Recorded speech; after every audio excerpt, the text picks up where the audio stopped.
Magandang araw mga Ginoo at Ginang. Ngayong araw ay sisimulan natin ang isang mahalagang paglalakbay para sa kalusugan ng puso, lalo na para sa mga matatanda. Isipin mong ikaw ay nakaupo sa isang tahimik na sulok, may liwanag ng araw na dumarampi sa iyong balat, at sa hangin ay may dalang simoy ng kapayapaan. Ito ang simula ng ating paglalakbay tungo sa mas mabuting kalusugan ng isip at katawan. Kaya bago ka tuluyan maging komportable, sandali lang, i-like ang video at mag-subscribe ka rin. Pero gawin mo lang ito kung tunay mong nagugustuhan ang ginagawa ko rito. I-comment mo rin kung nasaan ka ngayon at anong oras dyan sa inyo. Gusto kong malaman kung gaano kalawak ang abot ng ating komunidad. Ngayon, sandali lang, humanap ka ng taimik na lugar, hayaan mong pumasok ang sariwang hangin o magpatugtog ng banayad na musika at sabay tayong pumasok sa paglalakbay na ito patungo sa kagalingan. Napakahalaga ng puso sa ating katawan. Isa itong organ na hindi tumitigil sa pagtibok mula pagkabata hanggang pagtanda. Isang mahiwagang makina na nagdadalang dugo sa bawat bahagi ng katawan. Ngunit habang tayo'y tumatanda, nagiging mas sensitibo ang puso natin sa mga pagbabago. Dito pumapasok ang kahalagahan ng tamang pangangalaga at isa sa pinakamabisang paraan para dito ay ang pagkain na ating pinipili araw-araw. Alam mo ba na ang mga matatanda ay mas madaling kapitan ng mga sakit sa puso? Ito ay dahil sa mga natural na pagbabago sa katawan, gaya ng pagkapal ng mga ugat at pagtaas ng presyon ng dugo. Ang puso na minsan ay malakas at mabilis, ngayon ay kailangan ng mas pag-iingatan. Kaya't ang pagkain ay hindi lamang basta sustansya para sa kanila. Ito ay parang gamot na pumipigil sa mga sakit, nagpapabuti ng sirkulasyon at nagpapanatili ng lakas ng puso. Kung noon ay malaya ka lang kumain ng kahit ano, ngayon bawat subo ay mahalaga. May mga pagkain na makakatulong, may mga pagkain din na dapat iwasan para hindi masira ang tibok ng puso. Sa simula ng ating usapan, gusto kong ipaalala, ang puso ng mga matatanda ay isang yaman na kailangang alagaan. Kaya't ang pagpili ng pagkain ay dapat na pinag-iisipan at pinaghahandaan. Sa susunod na bahagi, tatalakayan natin ang unang pagkain na makakatulong sa puso, ang oats at whole grains. Ito ang mga pagkain na kilala sa kanilang kakayahan na pababain ng masamang kolesterol sa dugo, isang pangunahing sanhi ng mga sakit sa puso. Naalala mo ba yung feeling na nakakagaan ng pakiramdam kapag nakakakain ka ng isang bagay na healthy pero masarap? Ganun ang oats at whole grains. Hindi lang sila basta pagkain na para lang busugin ang tiyan. Sila ay mga kaibigan ng iyong puso, lalo ma kung ikaw ay nasa edad na kailangang alagaan ng puso. Hindi ito yung tipo ng pagkain na kailangan mong pilitin kainin. Sa halip ito ay mga pagkain na nagbibigay lakas at proteksyon na parang armor na pumapalibot sa iyong puso at mga ugat. Sa susunod na seksyon, tutulungan kita na maintindihan kung paano ito gumagana at paano mo ito maisasama sa iyong pang-araw-araw na pagkain. Ngayong alam mo na kung gaano kahalaga ang puso para sa mga matatanda, pag-usapan natin ang isa sa mga pinaka-epektibong pagkain para dito, ang oats at whole grains. Para sa puso, ang mga pagkain na ito ay parang mga tagapagligtas na tahimik ngulit matatag na nagtutulak ng kalusugan sa loob ng iyong katawan. Alam mo ba kung bakit sobrang sikat ng oats sa mga health-conscious na tao? Ang sagot ay dahil sa taglay nitong soluble fiber, partikular na ang beta-glucan. Ang fiber na ito ang siyang nagpapababa ng bad cholesterol o LDL sa dugo. Kapag mataas ang LDL cholesterol, nagiging matigas at makipot ang mga ugat kaya lumalala ang pagdaloy ng dugo at tumataas ang panganib ng atake sa puso. Kaya naman, kapag araw-araw kang kumakain ng oats, tinutulungan mo ang iyong puso na manatiling malusog at malakas. Hindi lang ito basta-basta pagkain para sa katawan. Isipin mo ang oats bilang isang malambot at masustansyang kumot na pumapawi sa init at nagbibigay ginhawa sa iyong puso. Ang magandang balita, madali mo itong maihanda. Pwedeng gawing oatmeal, isama sa smoothies o idagdag sa tinapay. Hindi mo kailangan maging chef para mapakinabang ang mga benepisyo nito. Ngunit, hindi lang oats ang dapat mong pahalagahan. Ang buong butil o whole grains ay kasing halaga rin. Ito ay mga pagkain tulad ng brown rice, quinoa, barley at whole wheat na hindi pa naaalis ang mga mahahalagang bahagi ng butil. Dahil dito, mas mataas ang fiber at nutrients na hatid nila kumpara sa mga processed o pinong pagkain. Ang fiber na mula sa whole grains ay tumutulong hindi lamang sa puso kundi pati sa digestive system. Pinapalambot nito ang dumi at pinapadali ang paggalaw ng pagkain sa tiyan, kaya naiiwasan ang pagtitibi at mga sakit sa tiyan na kadalasang problema ng matatanda. At higit sa lahat, ang fiber ay nakakatulong na panatilihing kontrolado ang asukal sa dugo, isang bagay na dapat bantayan ng marami lalo na ang mga may diabetes, na risk factor din sa sakit sa puso. Isipin mo na ang bawat butil ng whole grain ay parang isang maliliit na sundalo na lumalaban sa mga panganib na nagdadala ng sakit sa iyong puso. Sa pagpasok na araw-araw na whole grain sa iyong pagkain, nilalabanan mo ang pamamaga, pinapabuti ang blood pressure at pinapalakas ang pangkalahatan kalusugan ng puso. Maraming tao ang nag-aalinlangan sa pagkain ng whole grains dahil sa paniniwala na ito ay matigas o walang lasa. Pero totoo ba yon? Sa totoo lang, maraming masasarap na recipe ang pwedeng paggamitan ng whole grains. Mula sa mga malinamnam na salad na may quinoa hanggang sa masustansyang brown rice na kapartner ng iba't ibang putahe, madali mo nang maisama ito sa pang-araw-araw na buhay. At tandaan mo, hindi kailangan magmadali. Unti-hunti mo lang ipapakilala ang oats at whole grains sa iyong pagkain. Hindi ito isang biglaang pagbabago, kundi isang pagmamahal sa sarili na dahan-dahang nagbubunga ng malusog na puso. Sa susunod na seksyon, tatalakayin naman natin ang isa pang napakahalagang pagkain para sa puso, ang isda at ang mga omega-3 fatty acids na taglay nito. Ito ay susi sa pagpigil ng pamamaga at pagpapanatili ng tamang ritmo ng tibok ng puso.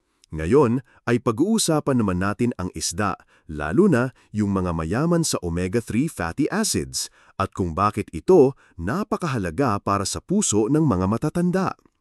Ang omega-3 ay isang uri ng malusog na taba na tumutulong sa pagpigil ng pamamaga, pagpapababa ng presyon ng dugo at pagpapanatili ng tamang ritmo ng tibok ng puso, mga bagay na critical para mapanatili ang kalusugan ng puso habang tumatanda ka. Bakit nga ba ang omega-3 fatty acids ay espesyal? Ang mga ito ay hindi natural na ginagawa ng katawan mo kaya't kailangan mo itong makuha mula sa pagkain. At dito pumapasok ang mga isda tulad ng salmon, mackerel, sardinas at tuna. Ang mga isdang ito ay puno ng EPA at DHA, mga uri ng omega-3 na direktang nakakatulong sa puso. Isipin mo na ang omega-3 ay parang isang malumanay na tagapamagitan sa loob ng iyong katawan. Pinapababa nito ang pamamaga na isa sa mga pangunahing sanhi ng mga karamdaman sa puso. Sa pagtanda, dumarami ang mga proseso sa katawan na maaaring magdulot ng pamamaga, kaya mahalaga na mayroong sustansyang tulad nito upang balansehin ang lahat.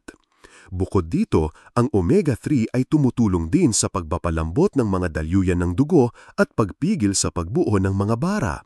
Alam mo ba na ang pagkakaroon ng bara sa mga ugat ay isang malaking sanhi ng atake sa puso? Kaya naman, ang pagkain ng isda na mayaman sa omega-3 ay isang mabisang paraan upang maiwasan ito. Isa pang benepisyo ng omega-3 ay ang kanyang kakayahan na pababain ang presyon ng dugo. Ang mataas na presyon ay kilala bilang silent killer dahil kadalasan ito ay walang simptomas, ngunit unti-unting sumisira sa puso at mga ugat. Sa tulong ng omega-3, nagiging mas malusog ang daloy ng dugo at nababawasan ang panganib ng mga komplikasyon. Kung hindi ka sanay kumain ng isda, may mga alternatibo rin tulad ng flax seeds, chia seeds at walnuts na may taglay ding omega-3, bagamat hindi kasing dami ng isda. Ang mahalaga ay magkaroon ng regular na pagkain na mayaman sa mga sustansyang ito upang mapanatili ang puso na malakas at maayos ang takbo. Ngunit paano mo nga ba masisiguro na nakakakuha ka ng sapat na omega-3 araw-araw? Madaling gawin ito. Maglaan lamang ng ilang beses sa isang linggo para kumain ng mga isdang ito at kung gusto mo, maaari mo ring itong idagdag sa mga salad o gawing bahagi ng iyong ulam. Tandaan, ang omega-3 ay hindi lamang para sa puso. Nakakatulong din ito sa utak, sa paningin at sa pangkalahatang kalusugan ng katawan. Kaya kapag iniisip mo ang isda bilang pagkain, isipin mo na hindi lamang ito pampalusog ng puso, kundi pampalusog ng buong pagkatao mo. Sa susunod na bahagi, pag-uusapan naman natin ang mga prutas at gulay, ang mga natural na kayamanan ng antioxidants at fiber na siyang nagpapanatili sa puso ng mga matatanda na malusog at malakas. Katapos nating pag-usapan ang isda at omega-3, ngayon naman ay tutuon tayo sa mga prutas at gulay na walang kapantay ang halaga para sa puso ng mga matatanda.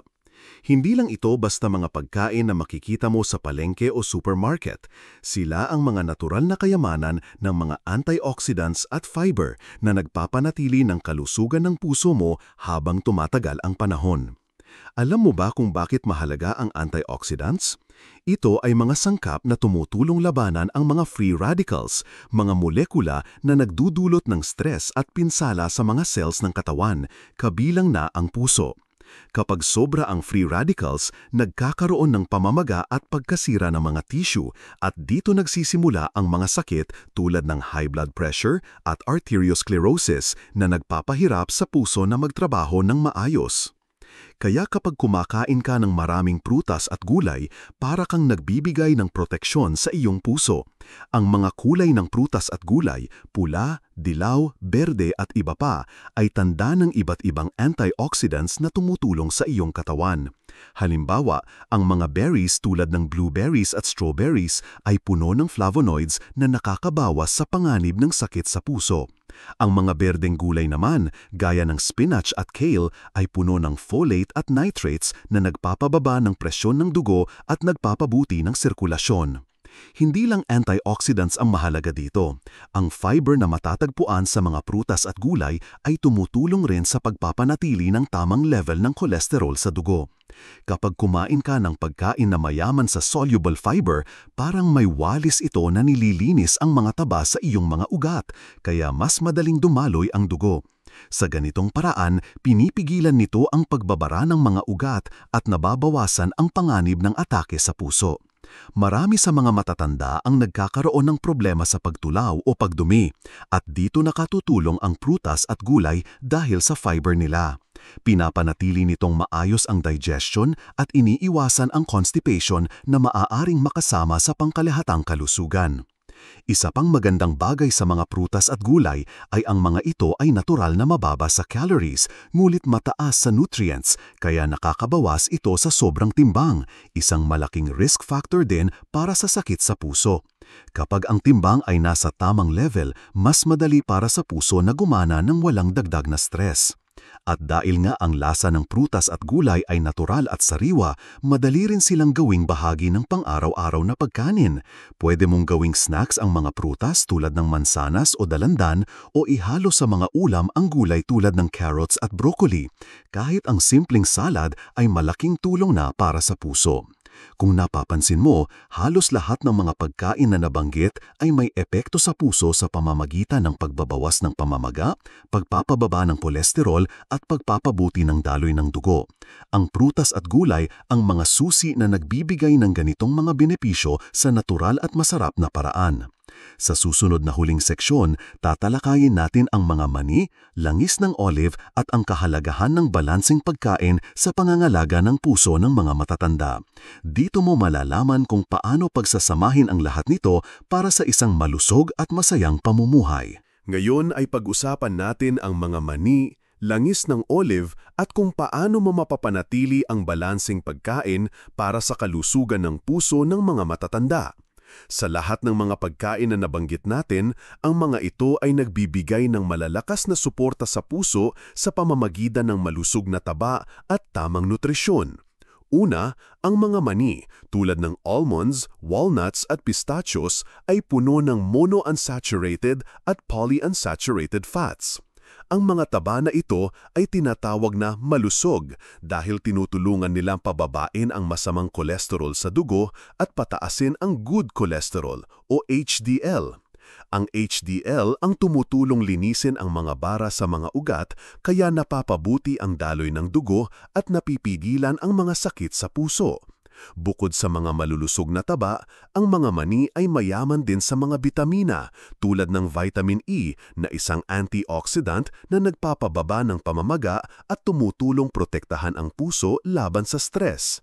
Ang pagkaroon ng mani sa iyong araw-araw na pagkain ay parang pagbibigay ng shield sa iyong puso. Pangalawa, ang langis ng olive, lalo na yung extra virgin olive oil, ay isa ring superstar para sa puso. Ito ay puno ng monounsaturated fats at antioxidants na nagpapababa ng presyon ng dugo at tumutulong bawasan ang pamamaga. Maraming pag-aaral ang nagpapakita na ang pagkain ng langis ng olive bilang kapalit ng masamang taba ay nagpapababa ng panganib ng mga sakit sa puso. Isa pang mahalagang punto ay ang kahalagahan ng balanseng pagkain. Hindi sapat na kumain lang ng isang uri ng pagkain na mabuti para sa puso. Ang sekreto ay nasa pagsasama-sama ng iba't ibang uri ng pagkain, oats, isda, prutas, gulay, mani at langis ng olive para magkaroon ng kompletong nutrisyon ang iyong katawan. Ang balanseng pagkain ay parang isang simponya kung saan bawat nota ay mahalaga para sa magandang tunog. Kapag tama ang timpla ng mga pagkain, nakakamit mo ang pinakamahusay na resulta para sa iyong puso. Bukod sa pagkain, huwag kalimutan ang iba pang aspeto ng malusog na pamumuhay tulad ng regular na ehersisyo, sapat na tulog at pag-iwas sa stress. Ang mga ito ay katuwang ng pagkain sa pagpapanatili ng magandang kalusugan ng puso. At kung minsan, magandang magtanong sa doktor o nutrisyonista para sa personal na payo, lalo na kung may mga karamdaman ka na kailangan bantayan. Ang pag-aalaga sa puso ay isang pangmatagalang commitment na may kasamang pag-aaral at pag-intindi sa sarili. Ngayon, naisip mo ba kung gaano kalawak ang kapangyarihan ng pagkain sa ating kalusugan? Ang puso ay hindi lamang isang organ na nagtatrabaho ng mag-isa. Ito ay sumasalamin sa mga desisyon na ginagawa mo araw-araw. Kaya mahalaga ang bawat kagat, bawat pili dahil ito ang magiging pundasyon ng malusog na puso na tatagal hanggang sa pagtanda. Sa susunod na bahagi ay isang maikling panapos na magbubuo ng lahat ng natutunan natin sa paglalakbay na ito para sa kalusugan ng mga matatanda. Sa ating paglalakbay tungkol sa 5 pagkain para sa kalusugan ng mga matatanda, napag-alaman natin ang kahalagahan ng bawat isa sa kanila at kung paano nila pinapalakas at pinapangalagaan ang puso. Nagsimula tayo sa oats at whole grains na nagbibigay ng fiber upang panatilihing malinis ang daluyan ng dugo. Pagkatapos, naipaliwanag ang ganda ng omega-3 fatty acids mula sa isda na tumutulong pababain ang pamamaga at presyon ng dugo. Hindi rin natin nakalimutang bigyang halaga ang prutas at gulay, mga natural na antioxidants na nagpapalakas sa katawan laban sa sakit. Dagdag pa rito, ang mga mani at langis ng olive ay mga mainam na pinagkukunan ng malulusog na taba na tumutulong sa pag-regulate ng kolesterol at presyon ng dugo. Ngulit, higit pa sa pagkain, mahalaga ang balanseng nutrisyon at ang pag-aalaga sa sarili bilang isang buong pagkatao, kabilang ang ehersisyo, tamang pahinga at pag-iwas sa stress. Tandaan, ang puso mo ay salamin ng iyong mga desisyon araw-araw. Ang pagpili ng masustansyang pagkain ay isang simpleng hakbang na may malaking epekto sa iyong pangmatagalang kalusugan. Kaya't simulan mo na ngayon. Sa bawat pagkain na iyong pinipili, isipin mo ang puso mong nagmamahal at nag-aalaga sa iyo.